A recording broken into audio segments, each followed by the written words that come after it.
remember the day today. Dahil ito yung araw na naging magkaibigan tayo kaya dapat may remembrance tayo. Nakangiting sagot ko. Yeah, magkaibigan na tayo. Bumaling ako dito at isang matamis na ngiti ang ibinigay ko. Masarap pala sa pakiramdam ang ganito na nagkaayos kami ng taong kinaiinisan ko. Laking pasasalamat ko na hindi tinanggal bilang personal bodyguard ko, si James. Simula nang nakausap ko siya ng masansinan ay malaki ang nagbago sa pagitan namin dalawa. Nagawa kong sabihin sa kanya ang hinala ko tungkol sa nangyari sa mga magulang ko, pero very limited lamang ang galaw namin dahil tanging kami lamang dalawa ang nakakaalam ng tungkol dito.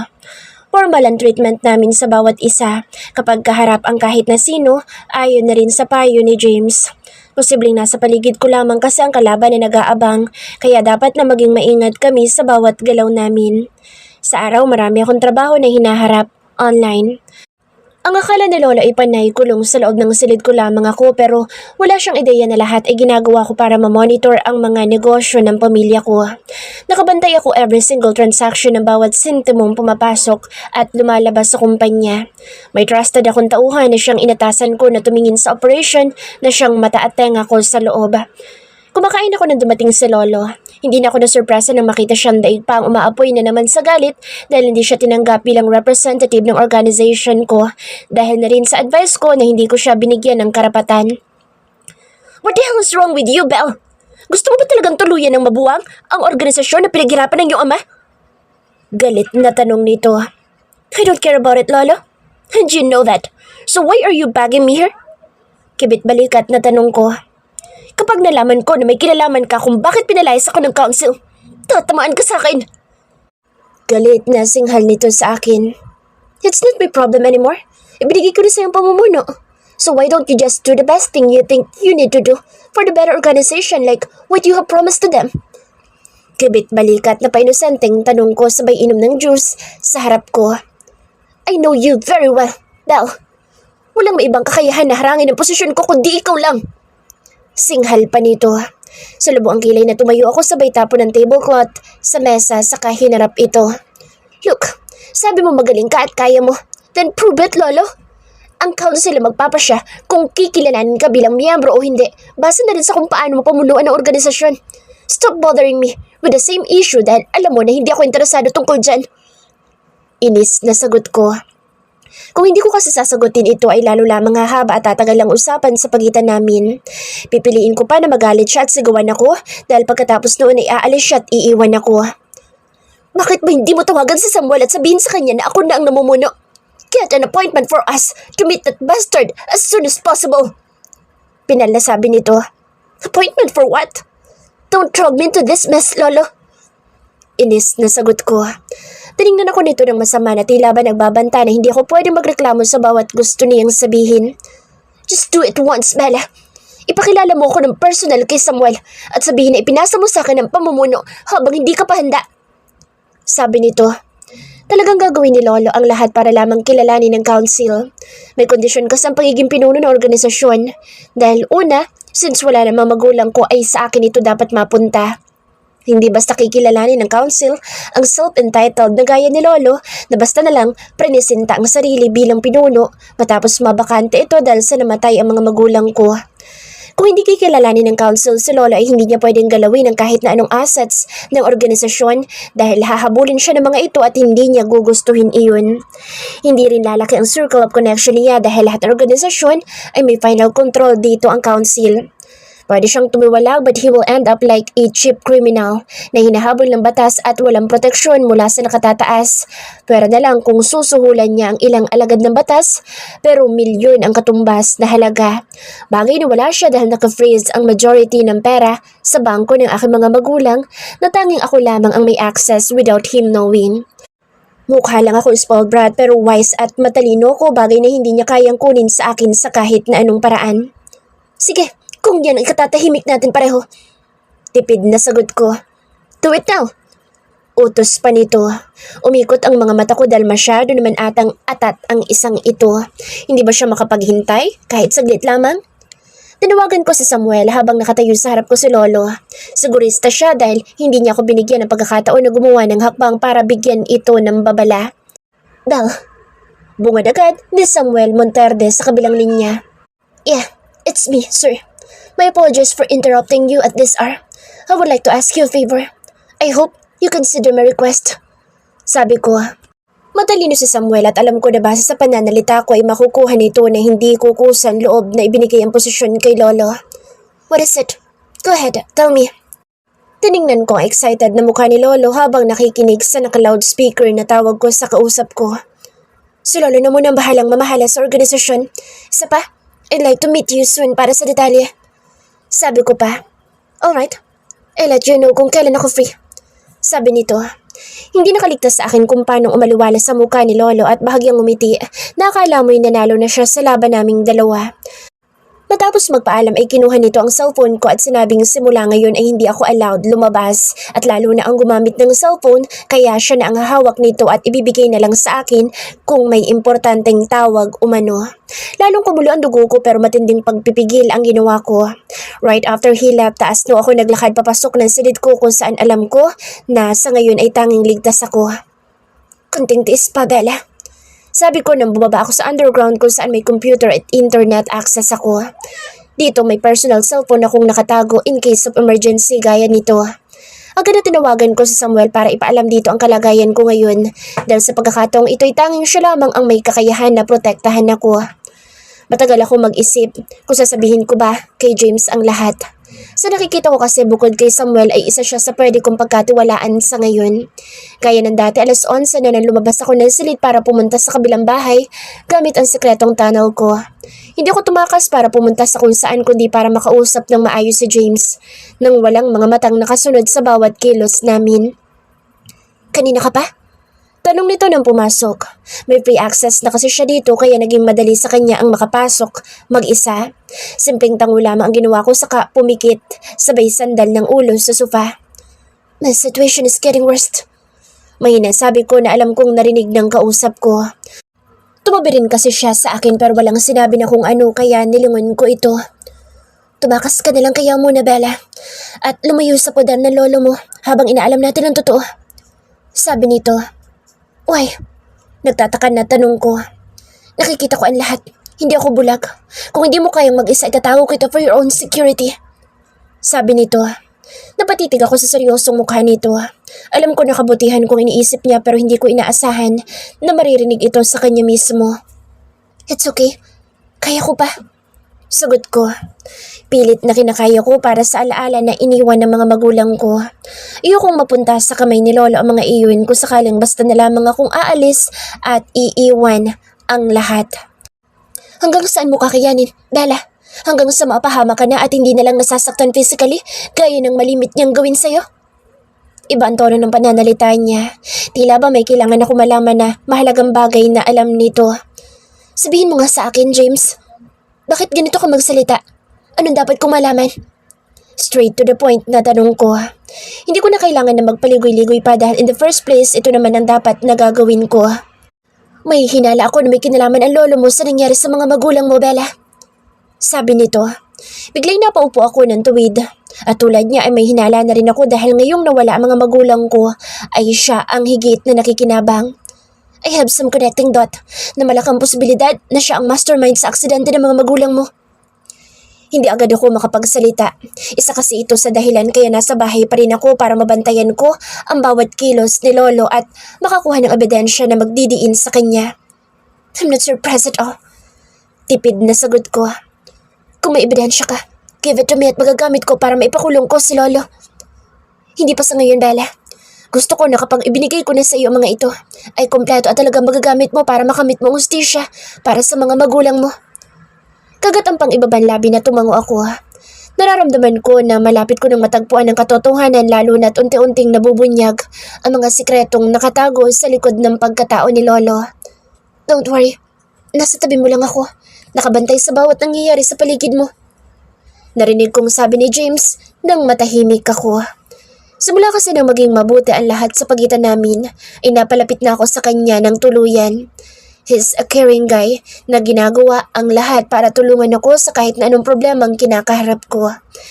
Hindi na rin siya nagtanong kung paano nangyari na nakalabas ako at dito na niya ako nakikita sa bahay na kinaroroonan namin ngayon. Salamat. Tanging nasabi ko. Medyo emosyonal kasi ako knowing na malaking posibilidad na may kinalaman nga si Lolo sa mommy at daddy ko. Ang sakit lang isipin na dahil sa pera at posisyon ay nagawa niyang kitilin ang buhay ng mga magulang ko. It's okay. Gusto mo bang uminom saglit? Tanong ni James. Kilalanan niya talaga ako na kapag ganitong stress ako'y umiinom ako ng konti. Pinagbibigyan naman niya ako lalo na kung nandito kami sa bahay dahil safe naman dito kumpara sa bar kung saan malimit akong pumunta. Sige, ilang shot lang. Sagot ko. Agad na tumayo ito at lumapit sa minibar sa sulok ng sala na puno ng mamahaling alak. Here, sabi nito sabay abot sa akin. Nalasahan ko ang alak na iniinom ko matapos na gumuhit ang pait at pinaghalong init sa lalamunan ko. Tama ng 2 shot. Huwag kang uminom ng marami at baka hindi ka makauwi. Paalala nito. Tumungo lang ako dahil wala namang mangyayari kung magrereklamo ako. Sapat na uminom ako at nakalabas sa 4 na sulok ng silid ko kung saan ako ikinulong ni Lolo. Isa na lang please. Pakausap ko dito. Nang umiling si James ay pilya na nakaisip ako ng kalokohan kaya mabilis na inagaw ko ang shot glass na may lamang whiskey sa kamay niya pero dahil mabilis na naging kilos nito ay bumagsak ako sa kandungan nito. Ang kulit mo talaga. Natatawa na sagot nito. Napakurap ako. Heto na naman ang kakaibang kaba at malakas na kabog ng dibdib ko habang magkalapit kami ng ganito. You know what? Dapat binigay mo na lang sa akin yan. Natapon lang tuloy. Nakasimangot na sabi ko. Tinuwanan lang ako nito sabay pisil sa bewang ko. Umibigat ka na, Bella. Sabi nito sabay sundot sa tagiliran ko kaya napahiyaw ako at nahampas ko ang dibdib nito. Sexy ako't maganda kaya kahit tumaba ako, sure na maganda pa rin ako. Mayabang na sabi ko na akmang aalis na sa kandungan nito pero lalo lamang humigpit ang hawak sa akin ng nakapulupot na braso nito. Bella, can I kiss you?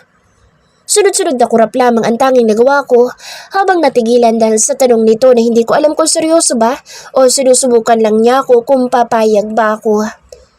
Natigilan ako nang nakatitig kay James habang hindi makagalaw na yakap nito sa kandungan niya. Hindi ko alam ang isasagot ko sa tanong niya kung pwede ba niya akong halikan kaya panay ang luno ko. Huwag mo kong utuin. Hindi ako lasing kaya malinaw pang isip ko.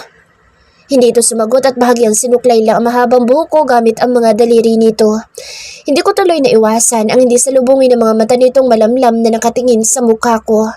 Isang malalim na buntong hininga ang pinakawala ni James bago bahagyang umayos ng upo, kalong ako. Nahihiya man ay sinabi ko na bitawan ako nito para makababa ako at makaupo ng maayos. Sige na. Tipid lang na sagot nito. Namumula nag-iinit na mukha na pinilit kong itapak sa sahig ang mga paa ko. Pakiramdam ko kasi bigla ako nalambot dahil sa magkalapit kami ng ganito. Walang imik na nakaupo ako katabi niya. Pareho kaming nauwi sa malalim na katahimikan dahil walang nagbukas ng usapan sa pagitan naming dalawa. Sumandal ako sa sofa sabay pikit ng mga mata habang pilit na nilalabanan ng malakas na kabog ng dibdib ko ngayong kasama ko siya. Tanging ungo lamang ang kumawala sa akin nang basta na lamang lumapad sa labi ko ang mainit na labi ni James na hinalikan ako ng walang paalam. Kung sa bagay, nagsabi naman siya. Yun nga lang ay hindi ko siya sinagot, bagay na siguro ay hinihintay niya. Namiss kita. Bulong nito nang matapos pakawalan saglit ang labi ko. Isang ungol ang kumawala sa labi ko nang muli ay nagtagpo ang mga labi namin. Kasunod ay ang isang malalim at mapaghanap na halik na ngayon ko lang naranasan sa buong buhay ko. James, tawag ko dito nang bumaba sa leeg ko ang mainit na halik niya. Hindi ko tuloy napigilan ang sarili ko at napahawak ako sa batok at braso niya ng mahigpit. Siguro'y dala ng ilang shot ng alak na nainom namin kaya pareho kaming hindi nakapagpigil sa mainit na tagpo na basta na lang nangyari at hindi namin napag-usapan. Walang kahit na anong pagtutulang na mutawi sa labi ko nang hatakin niya ang blouse na suot ko at basta na lang itinapon sa kung saan ang itim na bra na matapos mabilis na natanggal ang tila ekspertong mga kamay nito. Pakiramdam ko ay nahiya akong bigla lalo na at siya ang kauna-unahang lalaking nakakita nito. Oo nga't sosyalera at bratty ako pero hindi kasali sa sirkulasyon ng buhay ko ang mga lalaki dahil takot sila sa kamalditahan ko. Tuluyan ko nang hindi nakontrol ang sarili ko at pinalaya ang katiting na pagtitimpi ko. Hindi ako tumutol nang buhatin ako nito habang naghahalikan papasok sa kung saan na halos hindi ko na namalayan. Walang kahit na anong usapan na naganap, kahit pa nang hatake nito ang short na suot ko, kasama ang kakarampot na takip ko. May matinong bahagi ng utak ko ang nagsasabi sa akin na tigilan ko ito. It's a red light. Ngunit hindi ko kayang labanan ang init at masarap na sensasyon na nararamdaman at nararanasan ko ngayon.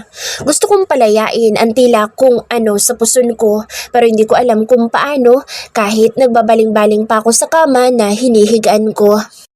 Kakaibang pakiramdam ang pinaranas sa akin ni James ngayon. Hindi ko akalain na naranasan ko ito lalo na at wala sa hinagap ko na mangyayari ito sa pagitan namin.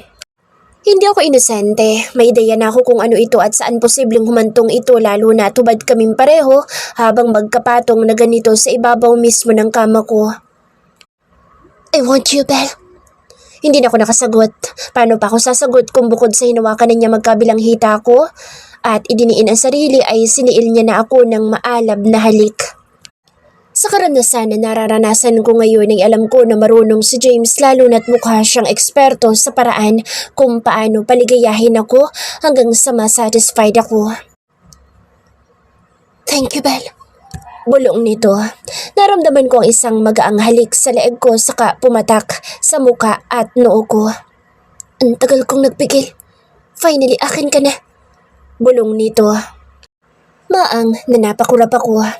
Tama ba ang narinig ko? Hindi na ako virgin. Bigla ay nanula sa labi ko.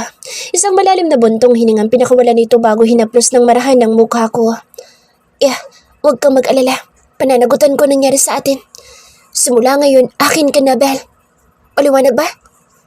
Nakakagulat ang mga sinasabi niya. Masyado naman yata siyang possessive para ang kinin ako na parang kanya na nga. Hey, bago mo ako ang kinin, make sure na girlfriend mo na ako. Nangihina na sagot ko. Natawa ito pero ramdam ko na hinugot niya ang sandata sa loob ko habang nakatitig sa akin, kagat ang pang ibabal labi. Matagal na kitang girlfriend. Alam na nga ni mommy at ng lahat ng nakapaligid sa akin. Remember? Hindi ako nakasagot dahil hindi ko naman alam na nag-assume na pala siya ng ganito dahil sa ginawa ko noon. Landi mo. Nakairap na sagot ko sabay hampas sa braso nito.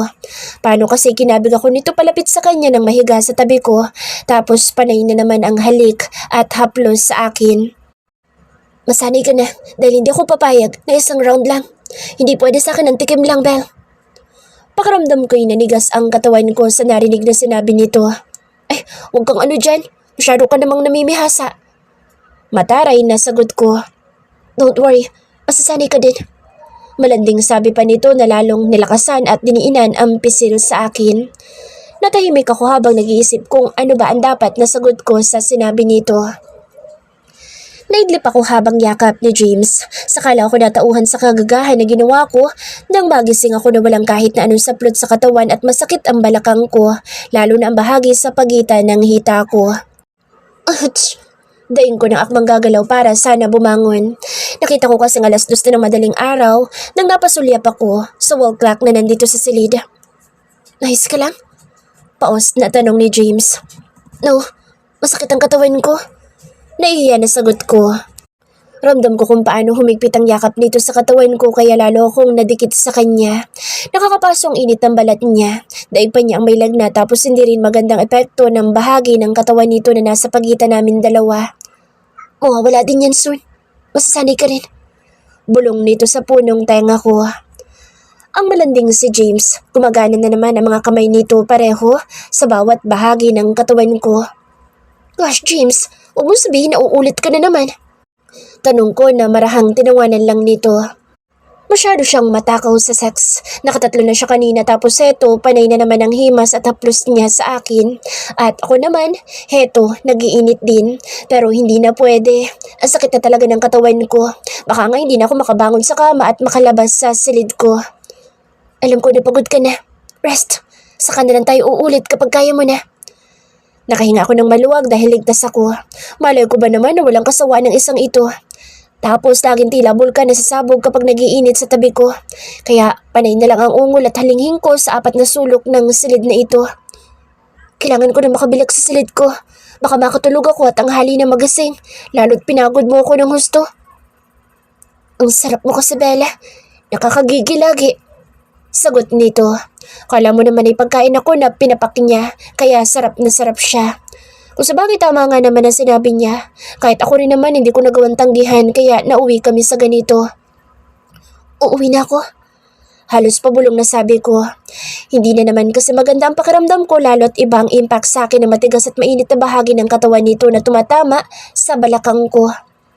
Kaya mo bang tumayo? Pilyo na tanong nito sabay halik sa balikat ko. Oo naman, may mga paa kaya ako. Mataray na sagot ko. Okay, ihatid na kita.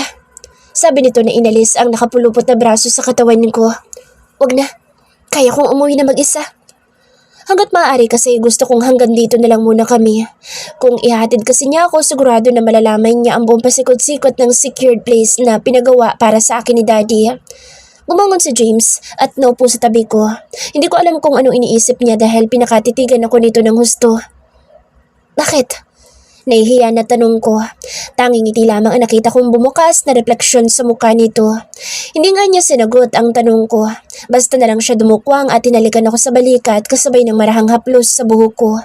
Such a gentle act pero ang laki ng impact nito sa akin dahilan para magwala sa matinding pintig ang puso ko. Ang lakas ng kabog ng dibdib ko lalo na't pinakakatitigan niya ako. Ito ka lang, kukunin ko muna mga damit mo. Sabi lang nito saka tumayo. Napamulagat na nakatutok ang mga mata ko sa katawan nito. Kahit 2 lampshade sa magkabilang gilid ng kama lang ang ilaw dito sa silid ay sapat na ito para makita ko ang lahat sa kanya. Hindi man lang siya nag-abala na hanapin ang damit niya. Basta na lang siyang tumayo at naglakad para hanapin ang mga damit ko na sigurado ako nagkalat sa kung saan. Tama na siya na ang maghanap dahil siya naman ang may kagagawa noon. Kung bakit ba kasi nawala ko sa sarili, tinayaan ko siyang basta na lang itapon kung saan ang mga damit ko. Kung sabagay kahit naman siguro sino'y walang pakialam na kapag nasa ganoon tagpo na. Bakit ko pa ba iisipin iyon tapos na? Saglit pa'y bumukas ang pintuan at dala nito ang pang-itaas ko kasama ang bra. Here, isuot mo na. Sabi nito sabay abot ng damit ko na hawak nito. Hindi ako makatingin ng tuwid sa kanya dahil paano ko ba gagawin iyon kung nakabuyang-yang sa inosente kong mga mata ang sandata nitong mayabang na nakatayo sa harap ko. Sa susunod nga magbihis ka muna bago ka humarap sa akin nang hindi ka hubad na ganyan. Mataray na sagot ko. Ang malanding lalaki na ito kasi walang pakialam na rumarampa sa harap ko at naiskandalo tuloy ang mga mata at isipan ko. What for? Nakita mo na naman na lahat. Hindi mo lang pala nakita. Natikman mo rin. Pilyo na sagot nito sabay kindat. Dahil hawak ko ang damit na inabot niya, inaibato ko ito sa kanya. Hindi ko akalain kasi na masyadong brutal kung magsalita ang pangit na pulis sa harap ko. Virgin pa kaya ako na makuha niya. He corrupt my innocence and my mind. Napangawi tuloy ako dahil pakiramdam ko'y namanhid ang babang bahagi ng katawan ko matapos ang bigla ang kilos ko. Walang hiyang James kasi na ito, may kalandian palang tinatago. Huwag ka na magalit. Let me help you. Sabi nito matapos makita siguro ang ayos ko. Saka ko lang napatunayan na tamang hinala ko nang gumalaw ako at akmang bababa na ng kama. Hindi maganda ang kondisyon ng katawan ko lalo na at sumigid ang matinding kirot mula sa sentro ng hiyas ko hanggang dulo yata ng daliri ko sa paa. Para tuloy akong batang binihisa ni James, kahit nahihiya ako'y hinayaan ko na lang. Mabuti nang matapos akong magbihis para makauwi na ako.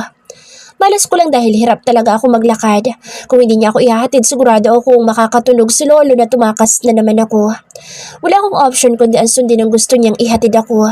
Risky ito lalo na at bukod sa akin ay siya lamang ang nakakaalam nito. Ibaba mo na ako, kaya ko naman siguro maglakad.